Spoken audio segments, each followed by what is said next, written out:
It's about that time of day again. My name is Joseph, Thursday evening, March the 15th. Welcome back to your nightly newsletter. We're covering crude oil, S&P, Nasdaq, gold, and euro this evening. Crude is range bound with a beautiful triangle pattern ahead of tomorrow's possible contract rollover. And my plan is to fade the breakouts tomorrow morning, buying low, selling high, and avoiding the middle. The S&P is bearish and rotating back to the high of a bear channel. So the plan is to look for selling opportunities off the highs of that channel tomorrow morning. Nasdaq is bearish with an almost flat channel tonight. So my plan is to trade this just like a range, looking for buyer failures using the 2-try rule up at the highs tomorrow morning. Gold is bearish, the big spike in range pattern, telling me to focus on failures for selling opportunities up above those range highs tomorrow.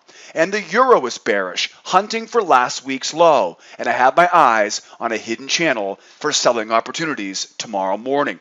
We're getting ready to wrap up what's been an incredible week of trading opportunities with a quadruple witching Friday trading strategy. I got a great newsletter in store for you guys tonight, wrapping up what's been a great week. Before we jump in and put the plan together for tomorrow, I want to remind you, if you're on YouTube right now, you can find the entire detailed text description of the entire strategy on my blog at sidewaysmarkets.com. I'll leave a link in the description of the video on YouTube. Also on YouTube, if you have any questions about anything covered in this video, please remember to post them in the comments section below. And if you really like what you see, it would mean the world to me if you help support this channel by subscribing, and make sure you hit the bell icon so you get notified every time I post another video. And if you really want to stay in tune with everything that is School of Trade, head over here to the blog at Sideways Markets. This is where all the action happens every day for School of Trade clients, right? And of course, make sure you join our nightly newsletter mailing list. Join the mailing list in the upper left-hand corner, and I'll send you an email every time we put something new out, right, regarding our trading strategies. And don't forget, my social media channels, I'm always posting exclusive content throughout the week, charts, links, and updates. Follow me on social for stuff you won't find anywhere else on my different channels. And speaking of charts, how easy is this? All the charts from tonight's video, you can have them on your computer for tomorrow. Follow that link right below the video tonight on the blog at Sideways Markets and grab those charts for tomorrow's session. Speaking of tomorrow's session, grab that free pass in the upper right-hand corner and come join me as a guest for a day in the trade room. Grab that free pass in the upper right-hand corner if you're not an advanced member here at School of Trade, and I'll see you tomorrow in the trade room as a guest. Wrapping things up, let's jump right into our calendar for tomorrow, and let's see what we have on the schedule. Tomorrow's Friday, March 16th. Tomorrow is Quadruple Witching Friday. We've been talking about this all week this week, right? The third month of the year. Tomorrow is the third Friday of the month. That means all 4 asset classes expire. This has a bit of a self-fulfilling prophecy to it. People know there's going to be some chaos. People know there's going to be some lower volume. People know there's going to be some choppy price action as all 4 asset classes expire at the same time tomorrow. And because of that, people tend to shy away from trading on Quad Witching Friday.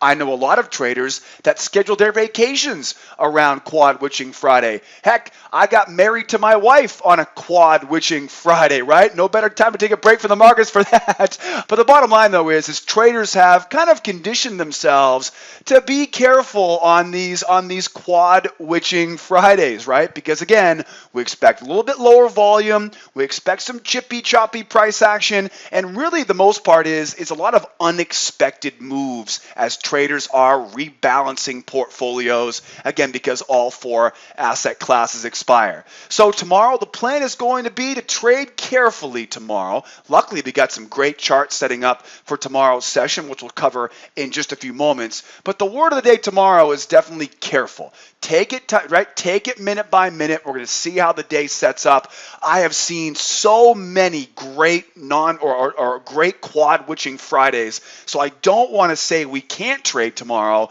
Like I do every day, I'm going to wake up tomorrow morning, get to my desk, and we're going to see what we get, and I would encourage you to do the same thing as well. So we know that's kind of the backdrop for tomorrow's session. Quad Witching, third Friday of every 3 months. It's got that self-fulfilling prophecy to it. So if it is really slow and sluggish, you know what the problem is, and you also know not to force anything tomorrow because there's a little bit bigger power out there working behind the scenes, right, that may lead to unexpected moves here. With that said, we can also see tomorrow, being a Friday, there are really two main things on any Friday, right? Tomorrow, of course, also being quad witching Friday, but two main things. One is early in and early out.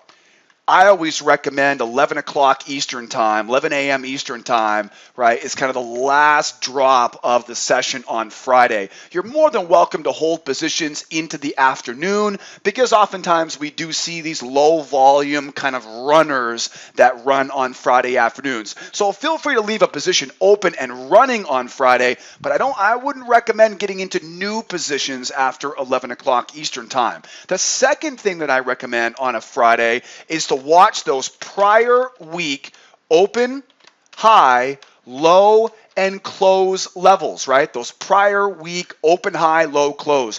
Here's the way it works. At the end of the week, the prior week levels, last week's levels, start to act like price magnets. This also works for the end of the month as well. The prior month levels start acting as magnets as well.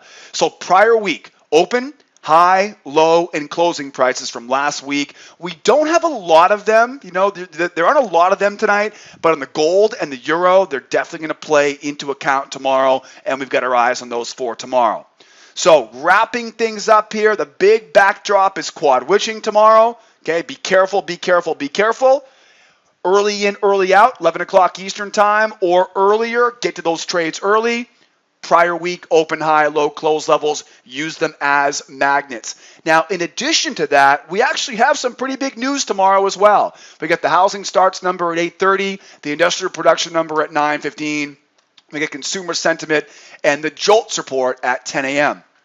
This is a pretty active, this should be a pretty active day tomorrow. Between the quad witching volatility, which may be too much or too little, we'll wait and see, right? Combining that with a big housing starts number, a big industrial production number, and then of course JOLTS and consumer sentiment right at the 10 o'clock shock. Yeah, this sounds like there might be a bit of a powder keg there around 10 o'clock tomorrow morning. So we might just see some big fireworks early in the session tomorrow, which is perfect because we're looking to get in early, get the money out of the market, right, and get out early tomorrow as well. So now you got the plan for a Friday, March 16th, quad witching Friday. And one more thing here for tomorrow as well. I'm going to grab this in a second, but we're also watching some rollover right now. Now, as I'm recording this, end of the day on Thursday, you'll notice that the crude oil market, which I've been talking about the last kind of 48 hours with you guys, we are starting to see that volume start to share, right? This is one thing that's unique to crude oil futures. Because oil rolls over every 1 month, we don't have that real kind of sharp contrast. For example, when the E-minis roll over, all the volume just slams over to the next contract. On crude oil, the volume kind of balances out. You'll notice the 418 and the 518 contract have almost the same amount of total volume. That means soon we're going to see that 518 contract take over as the front month contract, right? And that may happen tomorrow. So I'm going to use the 418 contract tonight for oil, but here's the simple part. Tomorrow morning, as of 8 o'clock Eastern time, look at the total volume count. If the 518 contract is more, you're trading the 518 contract. Just in case you forget about this, you can't really mess this up. If by mistake you still trade the 418 contract, that's fine. We're not talking about expiration here, right? The 418 contract won't expire until the end of the month. This is the rollover. This is when the volume rolls over to that 518 contract. So watch that for tomorrow as well. I'm also watching this euro, right? The euro is also on my radar. You'll notice that euro is starting to get pretty balanced there as well. The 318 is currently the most amount of volume, but that 618 is right around the corner. So just like I mentioned on oil, Tomorrow morning when you get to your desk, look at that 618 contract. If it's more total volume than 318 contract, we're going to roll it over and start trading that 618 contract tomorrow. Again, we're not talking about expiration here. That won't happen until the end of the month. We're just simply trading the contract month that has the most amount of volume. That's simple as that. We want to focus on which contract month has the most amount of volume. So now that we have that done, I know we've covered a lot in this first few minutes of our newsletter tonight, but I want to make sure I get that all off my chest. So you got the plan for that tomorrow. You know the news. You know the overall strategy for tomorrow, and you guys know to keeping an eye on that, right, on that contract rollover. Now let's jump into some charts here tonight. We'll go crude oil, S&P, Nasdaq, gold, and we'll wrap up tonight on the euro. Crude, range bound, smack in the middle of this triangle pattern, and that tells me that we may see some fireworks in the short term, but the plan is to fade the breakouts, focusing on failures and using the 2-try rule to buy the low, sell the high, and avoid the middle tomorrow. Again, this is the 418 contract. This may be the 518 contract tomorrow. We'll have to wait and see. The most important thing I think right now is look at this thing all wound up here. This is like one of those old Jack in the Box, right? Bam, right? So what happens is once we get close to the vertex of this triangle, usually we see a good break up or down, but it's a range. And so oftentimes it comes right back into that range again, right? That's why I said we might see some fireworks in the short term. We may see some fireworks lower, but it will usually come right back up into that range. Fireworks up, right back down into that range. So that's what we're expecting here for tomorrow. At the same time, we've got possible rollover. We've got quad witching tomorrow, right? So eyes and ears are going to be open. We'll be keeping it conservative tomorrow. And my goal right now is to fade these breakouts. Anytime I have a triangle, let me draw this up real quickly here. Anytime we have a triangle, your focus now, let's do another color here. Your focus now is going to be to find those lows, find those highs, right?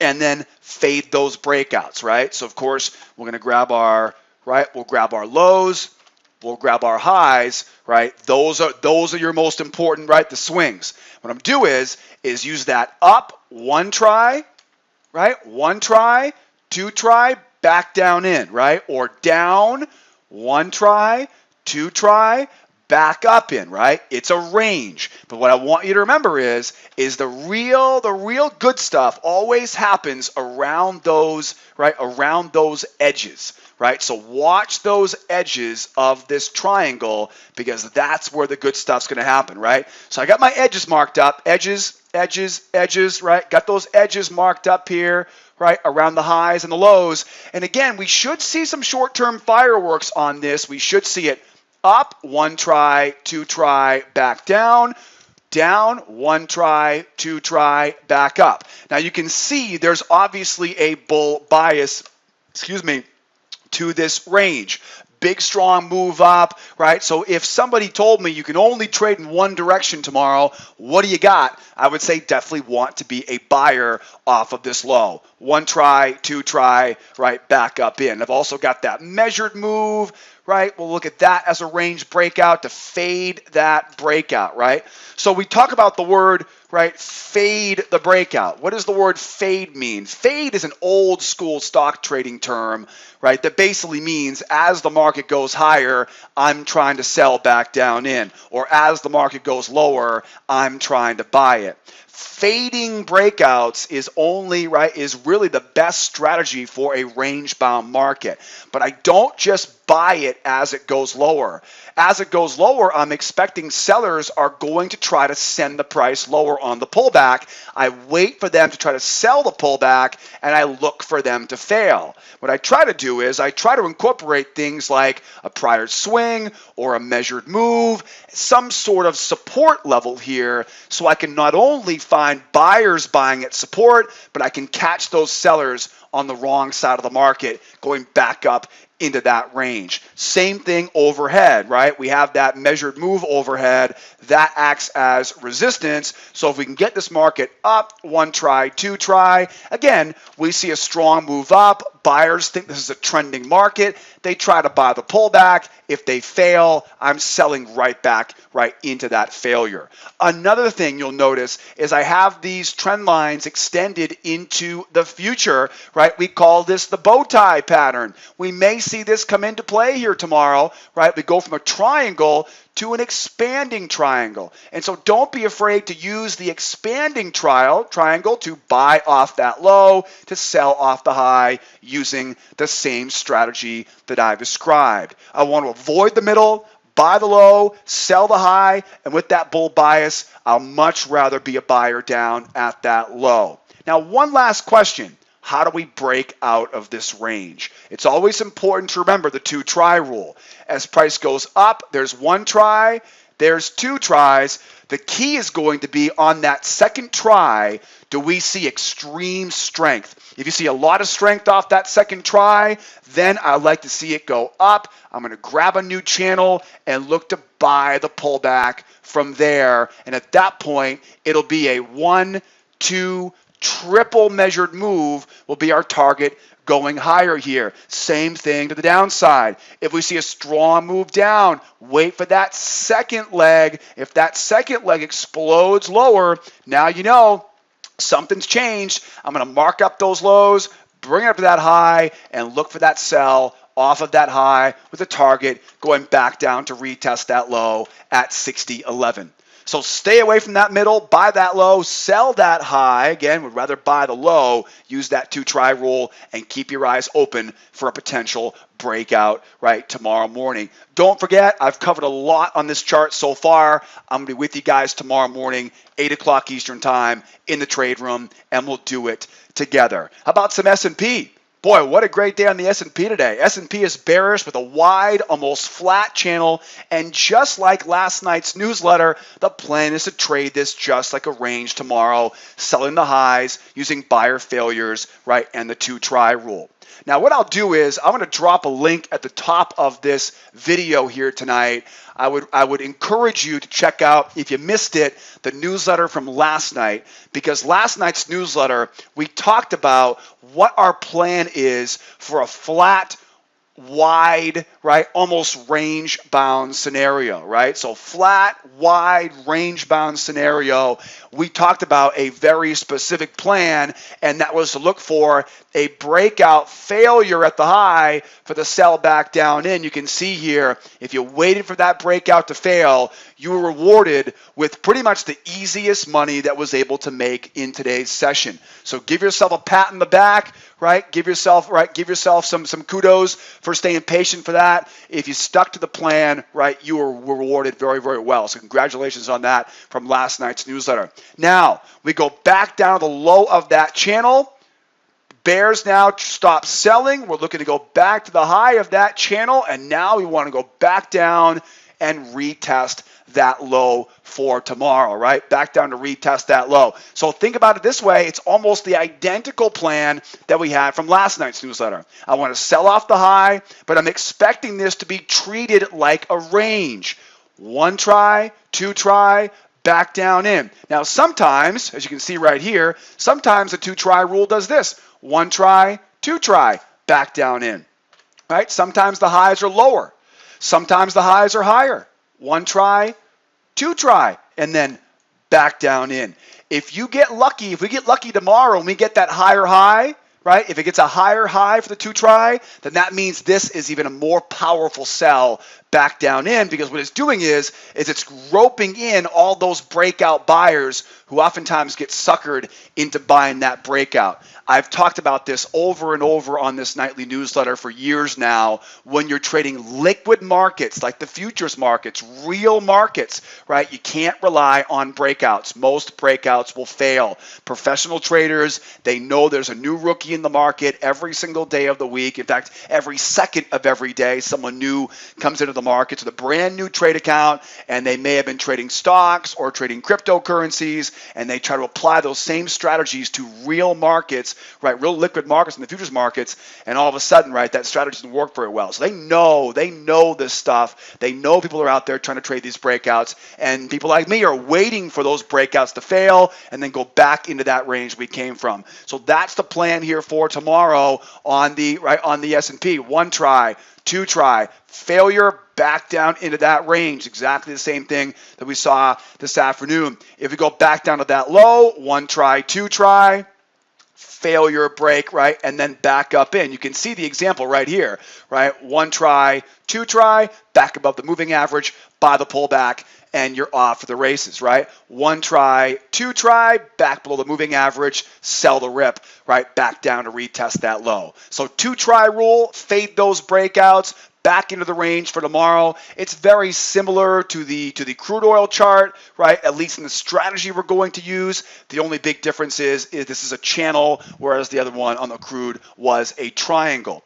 Now, what if this thing takes off to the upside tomorrow? How would we be confident that we can trade long tomorrow going higher? Because as I mentioned earlier, tomorrow could be a crazy day with quad witching on our hands. So how do we trade a breakout here? We don't trade the breakout. We wait for the one try, the two try. And again, I'm telling you, if they want to run this thing higher, it's going to explode through that high. I know. You mean we can't buy that? Not if you want to be on the reliable side of the market. You can't buy that move going higher, because you can see what happened if you tried buying it earlier on today, right? You can see what happened last time, right? These moves higher look very convincing, so be very careful trying to buy that pullback at the high, or don't. Do whatever you want to do with your account, but don't be surprised if you see significant drawdowns and you take consistent losses by trying to use that type of strategy. What I would rather you do is be more reliable with it. Now, once we see the real breakout, now let's go out, find a new channel, and now we can get down, right, being a buyer. In other words, I'll trade a little bit of opportunity for a much higher probability, right? I'd rather take the follow-up trade because it's a much more reliable trade, right, than try to be the first one in, right, on that move going higher. So that's the plan if we can go through that high, right, for tomorrow. At the same time, if we end up down at this low, we have a big swing down there at 27.35 half. So for example, if we go up one try, two try, collapse back down to that low, and if we're digging into this low now, right, and it looks like this thing's never coming back, your job's going to be, right, trap. Look for those traps up above those highs, because we do have a prior month level there at that 35 half area that may drag this market down through those lows. So if we do get dragged below the lows tomorrow, we're looking for traps. If we break out to the upside, we're looking for a new bull hidden channel. And boy, oh boy, excited for a great day tomorrow right here on the S&P. Nasdaq is a little bit of the same thing tonight. Nasdaq is bearish with a flat, really wide channel, which, like we talked about in last night's newsletter, tells me to trade this market like a range with a bear bias. Knowing this, my focus is on failures, selling opportunities up near the highs of the range with a target going back down to the low. Same channel from last night's newsletter. Same channel, right, from last night's newsletter. And of course, I've adjusted the battle zone slightly, but you can see here again, up around the highs of that channel, that was the plan, right? That was the plan. We knew the market was probably going to go down and finish off that move, gets back up to retest the high.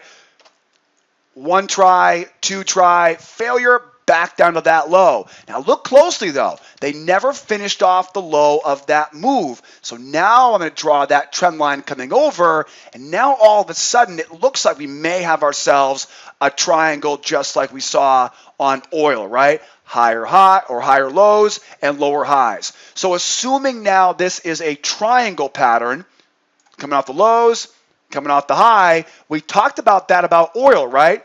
Trade it just like a range. One try, two try, back down in. One try, two try, back up in. Try to stay away from the middle, right? Don't fiddle with the middle. Look at this garbage back here, right in the middle of that range. Stay the heck out of that stuff. That's going to waste your money, and that'll nickel and dime you to death, right? Fade those breakouts, right? And stick to those edges on the Nasdaq tomorrow. Also, how do we break higher here? How do we break higher? You got it. Strength, pullback, strength. Don't even try to mess with that high. Wait for the high to break through, find that new channel, and then buy that pullback as we go back up, right, to retest those highs from earlier in the week. If we end up back down to this low here, we have a measured move and the big round number at 7,000. So be very careful trying to sell down below that low. Obviously, we've got some work to do to get down there, but if we find ourselves sitting down around this low, this is not the same type of condition we had on the Emini S&P. On the S&P 500, we don't have that problem just yet, right? We're rotating around that channel. There might be a little bit of a higher high there, right? But it's not as dramatic as that, right? As that Nasdaq. So we're expecting to keep using this channel, right, as we go. And there's a lot more room, you'll notice, below that channel that we can participate in if the market breaks to a new low tomorrow. Not the case here in the Nasdaq. We don't have a lot of open space down here. It's a big deal, that measured move combined with that big round number at 7,000. So be careful down below that low. The plan of the Nasdaq's easy. One try, two try, failure, back down in, moving average comes up.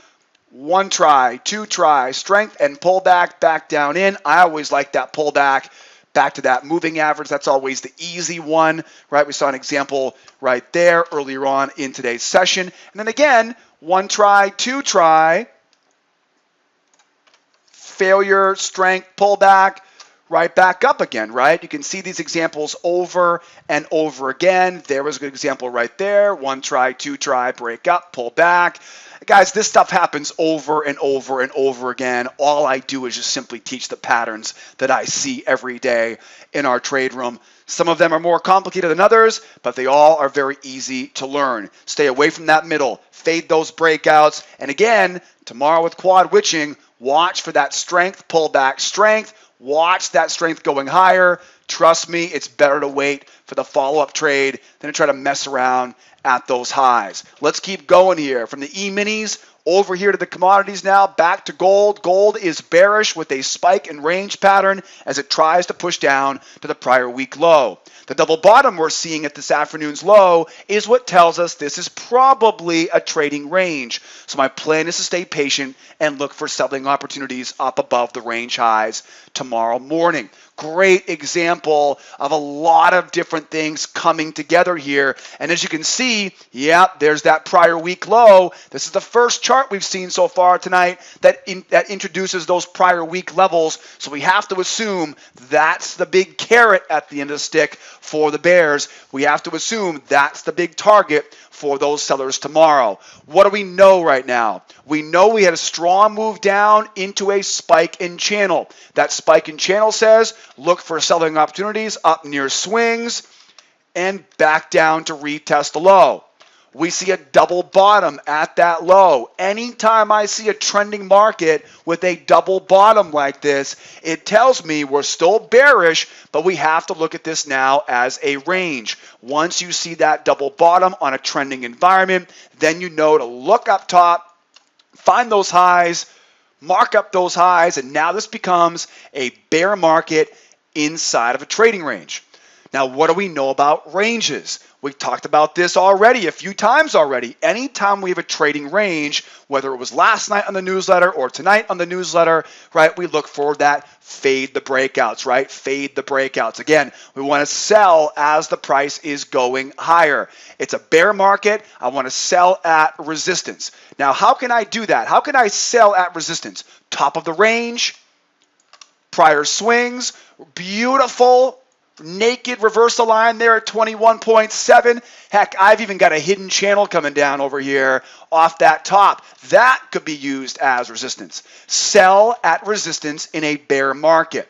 This particular bear market has a trading range, which tells me 2-try rule, 1 try, 2 try, off of that resistance, off of this resistance, off of this resistance. It doesn't matter which resistance level we use. I just want to get up above the top of that range, get that second try, get those buyers roped into thinking this is a bull breakout, and let's sell the sucker back down into that range. Now, what about back below it?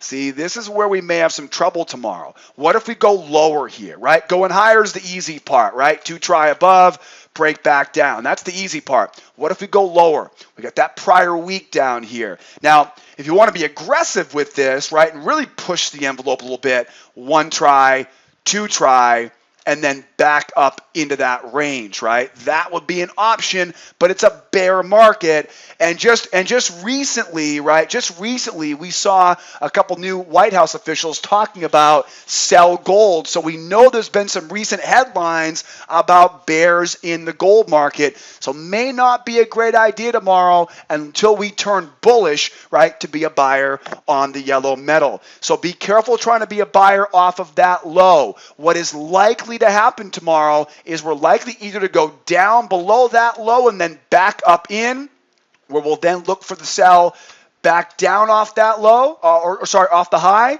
or we may see, because this prior week level down here, we may see it run and then get stuck around that prior week level. At that case, if we start seeing by 8:20, 8:30, 9 o'clock tomorrow morning, if we're just sitting right around that prior week low and going range bound, we want to focus on failures, 1 try, 2 try, right, back down into that range as well. So don't be afraid to apply the same range bound strategy if the range kind of picks up and moves lower down around that prior week low, because again, tomorrow's a Friday and we expect those prior week lows, right, to start creeping in as price magnets here for tomorrow. So again, I want to go up and sell it back down. How do we reverse?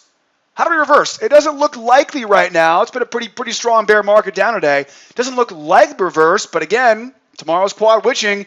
Anything is possible tomorrow. What do we need here? Strength, pullback, strength. Not drawn to scale, right? Strength, pullback, strength. I don't care where this happens, but if we see a strong move up, pull back to the moving average, followed by an explosive move through, yep, you know now that is a bull market. Find those highs, connect those dots, right, and bring it down, right, and buy that pullback. Maybe get a chance to use that prior reversal line as support, and you know they're trying to go. They're trying to go back up to that 1328.1 area, or even better, back up, right, to this 1330 area, right, from earlier on in this move, right? So watch for that possible reversal. Anything is possible on quad witching, but remember, we have to see that proof of those buyers taking control before we do it. Let's keep going. How about some euro? I love this chart tonight on the euro. Euro is bearish with a channel as it tries to retest the prior week low. And my plan for tomorrow is to look for selling opportunities at the resistance levels up near the highs of that channel. This move looks pretty strong. So if we keep collapsing lower, keep in mind, I'm going to keep my eyes on that spike in range and look for selling opportunities up above the highs of the range tomorrow. And again, I know it's been about a half an hour since we talked about this, but don't forget about rollover tomorrow over to that 618 contract. It may not happen tomorrow, but we have to see what the volume looks like once we get there. Look at the chart tonight. You can see that prior week low is just staring us right in the kissa. We can definitely see those sellers have a big incentive, right, to keep selling down here to get back down to that prior week low. There will also likely be quite a few buyers who are still holding on to their positions, hoping it pulls out of this nosedive. And as soon as it gets closer to that prior week low, those buyers are likely going to pull the plug, which should accelerate the selling going lower by relative comparison. As you can see here, look closely here right now, and I'm connecting this low to this low, pace it up at the highs, right, to create the hidden channel. Little bit different technique, right? Rather than drawing that channel off these highs, which you definitely could, by the way, you could draw this trend line off of those highs. Then this becomes kind of like a battle zone envelope right there, right? Kind of like the little space in those two trend lines right there. But the bottom line, though, is I'm connecting these lows, right, to give me that level of resistance overhead. And, of course, what I'd love to see is I'd love to see this for tomorrow. I'd love to see us get up above the moving average, failure on the pullback, right? Failure leads to strength, strength into pullback, and then pullback back down. You can see almost the identical pattern right here, right? Up to try, above, break out, pull back, and go, right? Same pattern. Up to try, failure, strength, pull back, and back down, right? Pretty easy to see that pattern, right? And we get this over and over and over again. So that will be the ideal scenario for tomorrow. Hey, maybe we see something more dramatic. Maybe we see a two-legged pullback on the euro, right? Up and a big move higher, then into a right? Then into a failure, then into a pullback, right? Might be even a little more dramatic, right? We see the sell, sell, sell, going back down to retest that low. What if price keeps going lower? We got that big prior week level right there staring us in the face. What if price keeps going lower?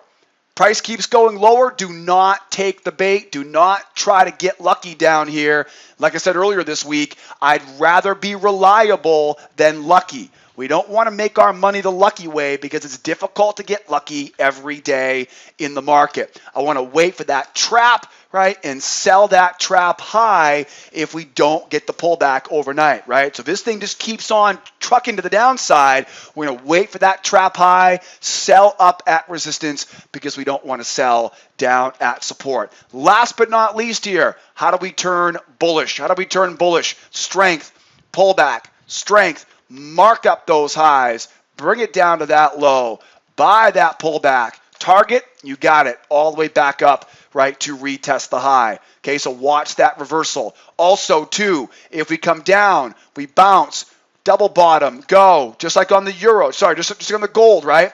If we start trading sideways in a range down here, once you see those double bottoms, you know exactly what it tells you.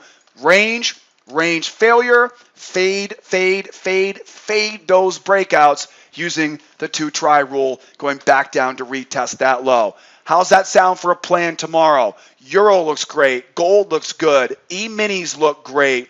Crude oil, not so great on oil right now. Oil might be head of rollover tomorrow, right? We get that really tight range on the oil tomorrow, and we're going to see how tomorrow's day plays out with rollover on the oil market. Speaking of tomorrow, what are you waiting for? Right? Stop trying to do this on your own. Come out and join me as a client. We open up our trade room every morning at 8 o'clock Eastern time. Rain, sleet, snow, or shine. We're going to be there every morning, right? Trading with this strategy with you guys every morning. Don't forget, join our free trial on the homepage of schooloftrade.com. If you're on the YouTube channel right now, I'll put all the links in the description of that YouTube video.